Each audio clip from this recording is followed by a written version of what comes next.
fired up this morning. Yeah, fired up, ready to go. Fired up, ready to go. All right. I'm Walt Williams from TradeOut G2, and I'm not at Fort Eustis or General Base Langley, Eustis. I'm out of Fort Leavenworth, Kansas. No, I'm not out of jail. I am not on parole. I'm not on weekend probation. But it's because of the fact that some of you who've been around for a while, you knew that we had in the old days, which was CAT threats, Combined Arms Center threats. Later, it was ADSN threats, Threat Support Directorate.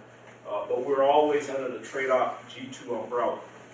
And so we're out at Fort Leavenworth not because a lot of us chose to be there, it's just because of the fact that the way our mission roles and responsibilities are set to support various combat developmental capabilities development as well as training issues. So that's what we're there and that's what we do. My office is responsible for operational environment. Some of you may have seen me when I came out circa 2004, 2005, because I was a part of the TradeOut Quality Assurance team. And pretty much come out and talk about OE, operational environment. Today, what I'm going to do, I'm going to go over with you what we call operational environment and Army learning. This is critical to you, whether you are a combat-oriented, former combat-oriented, combat service support, because we're all one team, one fight. I want to talk to you about some things in the beginning. You'll see some of the slides and they say, what does that have to do with me? I'm not a trigger puller. That's not my particular MOS. We've gone through a series of almost 18 years of continuous combat where we found out that was not the case. We had a lot of folks that were in other particular branches that were breaking down doors, knocking down walls, going out and doing particular things, watching on convoys and everything else. I can tell you that you will take from this particular briefing that it's all unclassified. Material is here for you to use in your respective courseware and training and whatever, but it's pertinent about what we look at in the 21st century. If you have not read the new FM 3-0, I would tell you you need to get in there and read it in depth. Why? Because it will talk about the way the Army will conduct operations within the 21st century. It is continuously evolving. If you haven't realized it yet, we're involved with a lot of different threats, both home and abroad. Now, let me start out by normally one of the things I would tell you with Army learning, and the Army learning model, because we're going to talk about that. You have a lot of flexibility if you're an instructor now than you used to have back in my day in the 20th century. Now, not that far away. Okay? We're not that far away from the 20th century. But you are empowered a lot more as an instructor facilitator. We're going to talk about that. Now, how many countries do you think we're deployed to at this time? Deployed to? Yeah. How many countries do we have a footprint in? 60. Come on, work with me this morning. 60. 30, 60. I got 100 up here. How many do you think we're deployed to? Oh, we have a footprint. Say it today. Come on now, work with me this morning. Now, I know y'all want the candy and the Valentine's and all that stuff. Every embassy. Okay. Every embassy. I've heard 130. That's close. At any one time, the American Army and military has a footprint in over 120 different countries. It goes up to 140. If you look at the American public, we look at it what? Well, it's only about 2 or 3. No. In those particular countries, there are a wide variety of MOSs that are involved. Wide variety that they're tied to. Some in embassies, some that are doing counter-drug operations, some that are doing humanitarian support operations, all of the above. A lot of us didn't realize that we were in, or to the regular public saying, we're in Mali? We've been in Mali. We've been in Africa for a long time. In fact, there's a joke within my office we come up with, saying we're on every continent except Antarctica. And one of my contemporaries said, wrong, we got folks down there too. And they're not taming penguins. We have to be prepared to conduct military operations successfully. All right. So here's the purpose of the briefing today.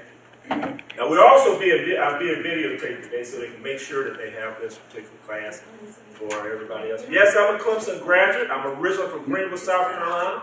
All right, for all the Gamecock fans and everybody else, it happened. That's right. All right. Tater tots. Tater tots, all right? So, but we're all one great state. But you'll see here what we're going to do. We're going to talk about these. It's going to make some things a little bit easier for you to understand. And after this class, some of it may be a little bit more information. I'm priming the pump. I want you to be home.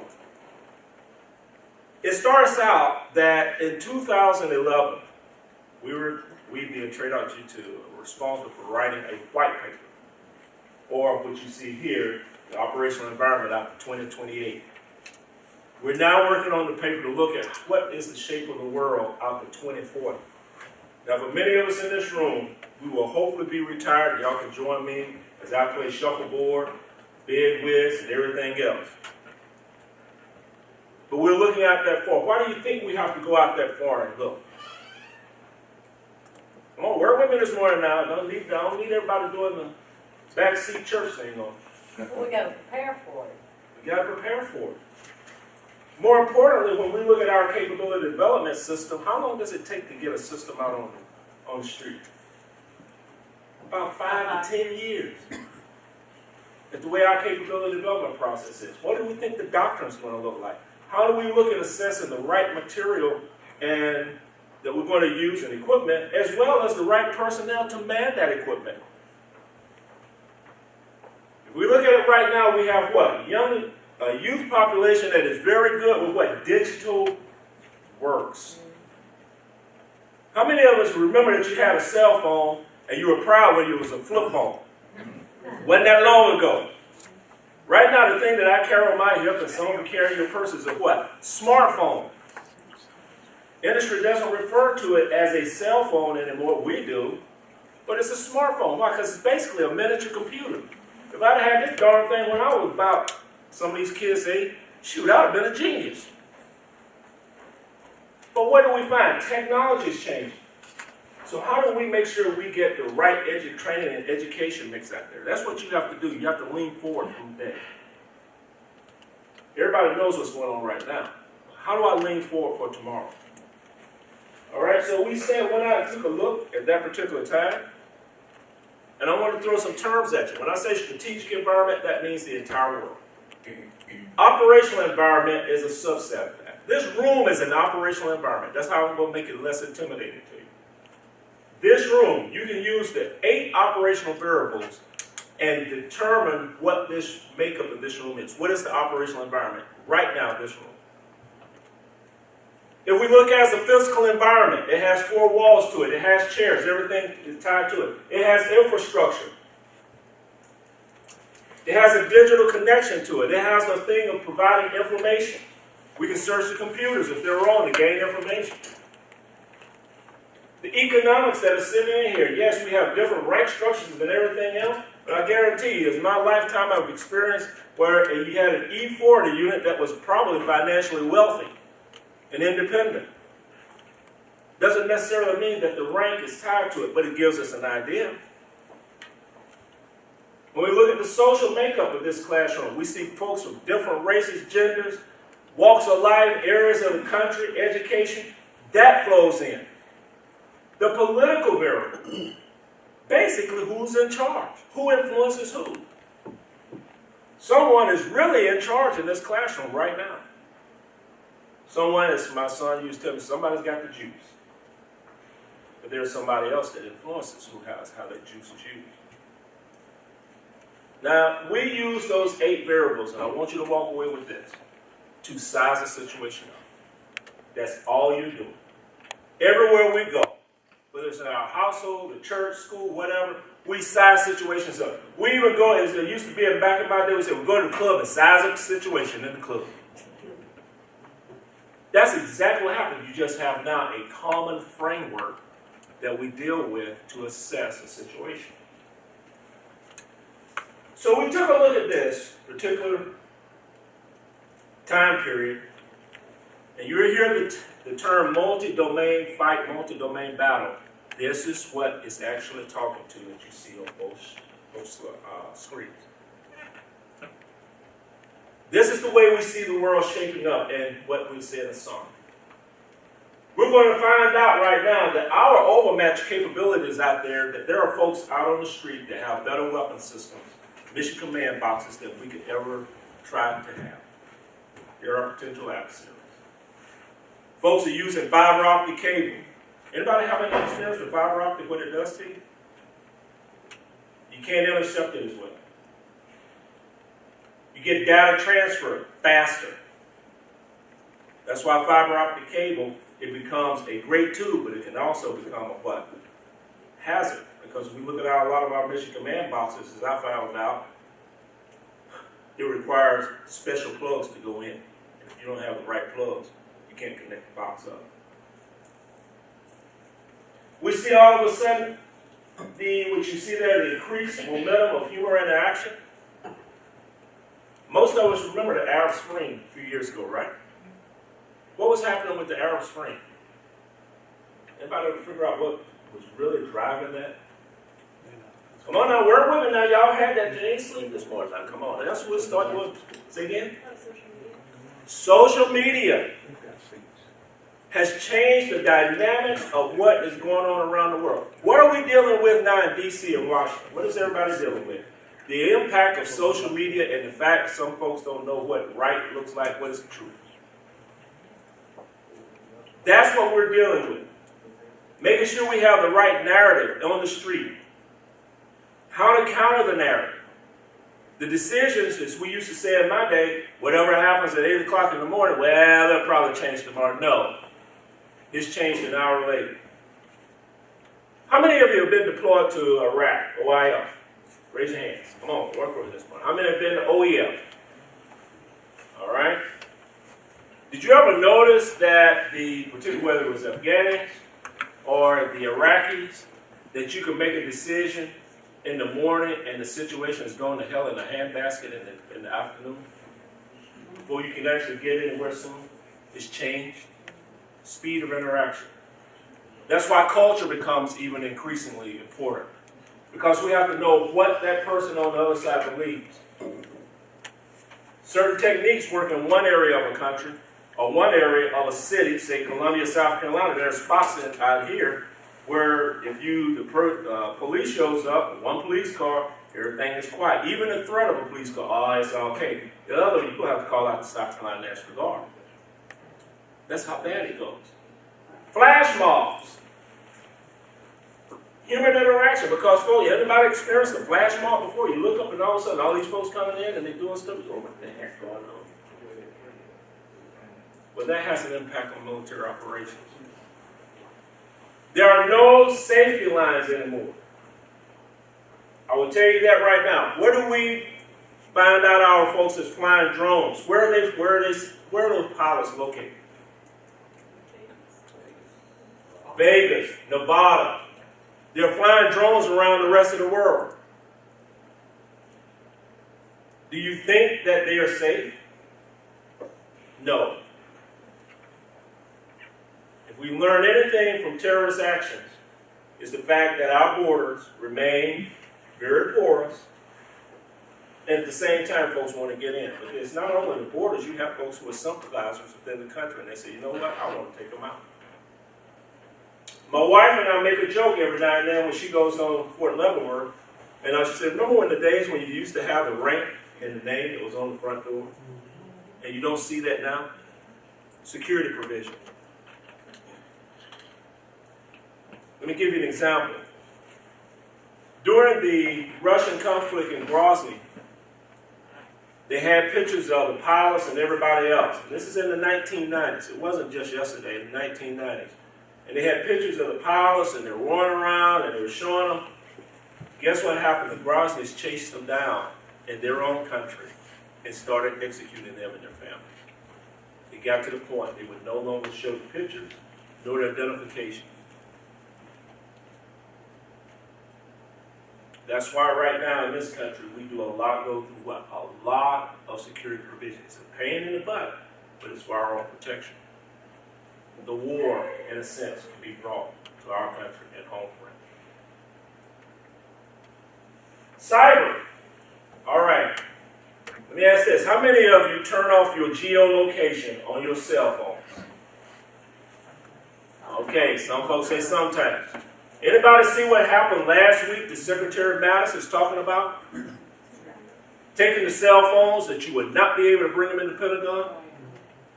Because folks are leaving the phones with the geolocation device and I can track exactly where you are. It doesn't take the government to do it. There are private sectors that can actually do it because they go in and they pull it down. And they were finding that these places that people were going are supposed to be undisclosed locations, and they found out people are going in. It's no more than one or two. They're finding out a bunch of folks are going. More importantly to you, I would tell you on the home front, you want to turn it off because guess who else loves to find out where you are? Criminals. Yes. Criminals find out where you are and they know the best time to hit your house because they know you're not there. Your cell phone is there, not there. So it means that you tied to your cell phone and you ain't there. Guess what happens? I hit your house. This is how things that are supposedly helpful to us can also be used against us. I can start my car from right here. It's in Kansas. I can track if my car leaves the garage. Because we have what? OnStar. When OnStar is on, that's going to tell me it's supposed to be there to do what? Help me in case there is something else that goes on. I have an accident, God forbid, or something on that line. We can track the car. We can track the car even if it's stolen until somebody disconnects OnStar. I can unlock my car from this point. If my wife or son locks the car and they can't get in because the key, well, you really can't. You can lock it in with the keyless device, but it's go hard to. You have to really try to work hard for doing that. But if it's locked in there, they say what? You can unlock it. How? Because it goes to the satellite. How do we talk during humanitarian relief situations, things like Hurricane Katrina, even Puerto Rico? By satellite. A lot of our military communications is by what? Satellite. So I'll offer up to you, how many AG professionals I got in here? I leave a financial, oh yeah, all you guys showed up. What about my financial management? We in the house. All right, y'all in the house. Y'all got positive control, right? What are your worst nightmares? What is your worst nightmare right now on making transactions? Getting hacked. That's one. What else? You lose connectivity. If you lose connectivity, how are you going to transfer all of that information that I basically need? Okay? Let me ask you this. What happens if you totally lose it in PA? Not much. Nothing gets sent. Nothing gets sent. When I put my maneuver commander's hat on, I ain't listening to, and I don't want to hear, sir, we down, we can't. You better get it up. Am I correct? It's none of this stuff of, oh, we got to wait for it to come back up. You better find an answer for it.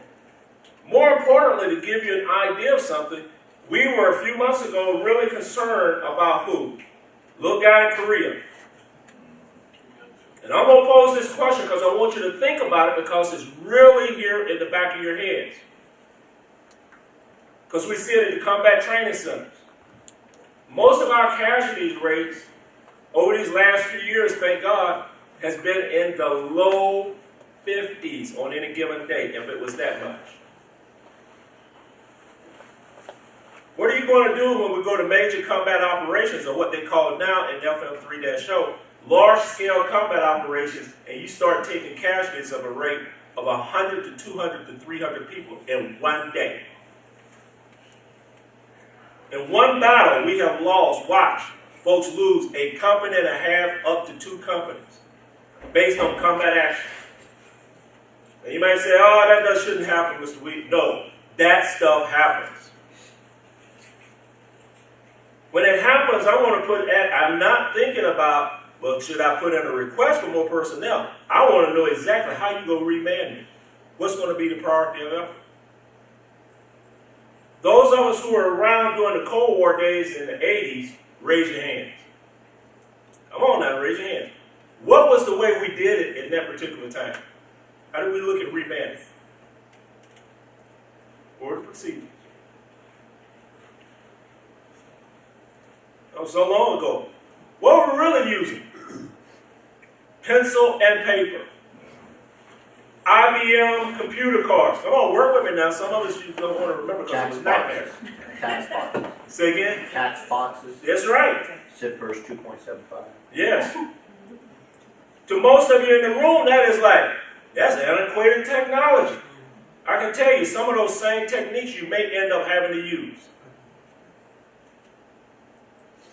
Why? Because when technology goes away, how do you send stuff? Ever been in McDonald's? The one thing that always happens, you go into McDonald's at lunchtime and the computers die. Ever watch what happens?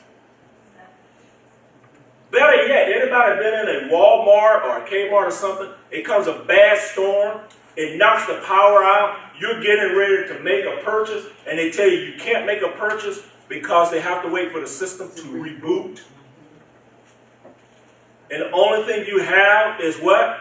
Are we really carrying a lot in our pockets now? Are we really carrying a lot of cash? No. You carry a debit card, and you can't make the transaction, and they're not going to sell it to you. This is a way to start injecting how cyber and space, why it is becoming such a great problem.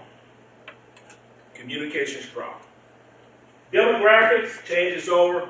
CBRN, I can tell you right now, we're still looking at the idea of the fact that folks will use chemical agents. In Syria, they're still talking about whether that has been used, even lately. If you watch another thing that just happened as a result of going along with Syria and all the rest of them, though, it's what we call toxic industrial chemicals. Anybody ever hear that phrase before? You have a water treatment plant in every city. A common chemical that's used to make sure that the water treatment goes well or is processed properly is chlorine. Only thing you have to do is get a chlorine gas leak. That's how simple. I don't have to use sarin. If you go back and you watch the Japanese, it was a terrorist group in the 1990s that used sarin gas in containers on a subway. Problem was, the bag broke and the valves broke before it got to its intended target, but it got folks sick. Better yet, one of the things that happens now is I wash my hands after handling mail. Anybody want to guess why? White powder. Anthrax. Anthrax scare happened how long ago? 2 days ago. 10 years. 2001, 2002. In a few days ago, what? The president's daughter-in-law and some of them, they're still examining them because they said this is what the powder, and think it was not really dangerous, but you have to go through the protocol. What happens when you have mail rooms that gets any powder like that on it? Shut it down. Shuts it down. So you can see exactly how even just the idea and the fear of using something that resembles a chemical agent will cause you problems.